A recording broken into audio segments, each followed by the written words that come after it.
ನಮಸ್ಕಾರ ಎಲ್ಲರಿಗೂ. ಇವತ್ತು ಸಾಬಕ್ಕಿ ಪಾಯಸ ಹೇಗೆ ಮಾಡೋದು ಅಂತ ತೋರಿಸ್ತೀನಿ.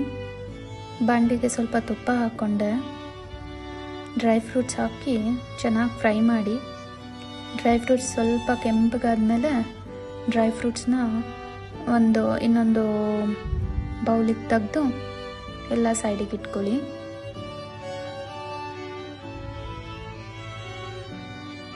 ಆಮೇಲೆ ಸಾಬಕ್ಕಿ ಹಾಕಿ ನೆನೆಸಿರೋ ಸಾಬಕ್ಕಿ ಅಟ್ಲೀಸ್ಟ್ 6-7 ಅವರ್ಸ್ ನೆನೆಸಿಟ್ಟಿರಬೇಕು ಚೆನ್ನಾಗಿ. ಸ್ವಲ್ಪ ಉಳಿದಿರೋ ತುಪ್ಪದಲ್ಲೇ ಚೆನ್ನಾಗಿ ಫ್ರೈ ಮಾಡ್ಕೊಳ್ಳಿ.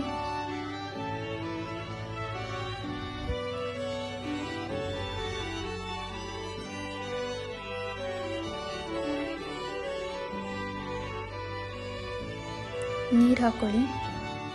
1.5 ಕಪ್ಪಷ್ಟು ನೀರು ಹಾಕ್ಕೊಂಡಿದ್ದೀನಿ. ಸ್ವಲ್ಪ ಅಂಟದಾಗೆ ಚೆನ್ನಾಗಿ ಮಿಕ್ಸ್ ಮಾಡ್ಕೊಳ್ಳಿ.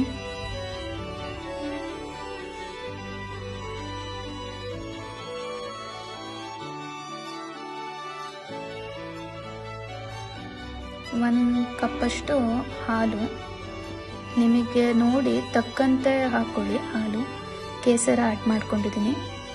ಕೇಸರ ಹಾಕಿ ಸ್ವಲ್ಪ ಚೆನ್ನಾಗಿ ಕುದಿಯಕ್ಕೆ ಬಿಡಿ. ಸ್ವಲ್ಪ ಕಂಡೆನ್ಸ್ ಮಿಲ್ಕ್, ಇದು ಆಪ್ಷನಲ್, ಬೇಕಿದ್ದವರು ಹಾಕೋಬೋದು. ಟೇಸ್ಟ್ ಚೆನ್ನಾಗಿ ಕೊಡುತ್ತೆ ಅಂತ ಕಂಡೆನ್ಸ್ ಮಿಲ್ಕ್ ಹಾಕ್ಕೊಂಡಿದ್ದೀನಿ ಸ್ವಲ್ಪ.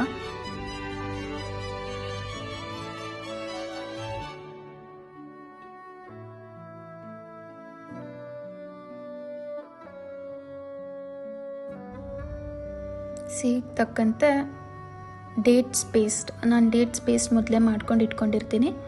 ಸೊ ಡೇಟ್ ಪೇಸ್ಟ್ ಹಾಕಿ ಚೆನ್ನಾಗಿ ಕಲಸಿದ್ರೆ ಪಾಯಸ ರೆಡಿ. ಲಾಸ್ಟಿಗೆ ಮೊದಲು ಹುರ್ಕೊಂಡಿರೋ ಡ್ರೈ ಫ್ರೂಟ್ಸ್ನ ಆ್ಯಡ್ ಮಾಡ್ಕೊಂಡ್ಬಿಟ್ರೆ ಪಾಯಸ ರೆಡಿ.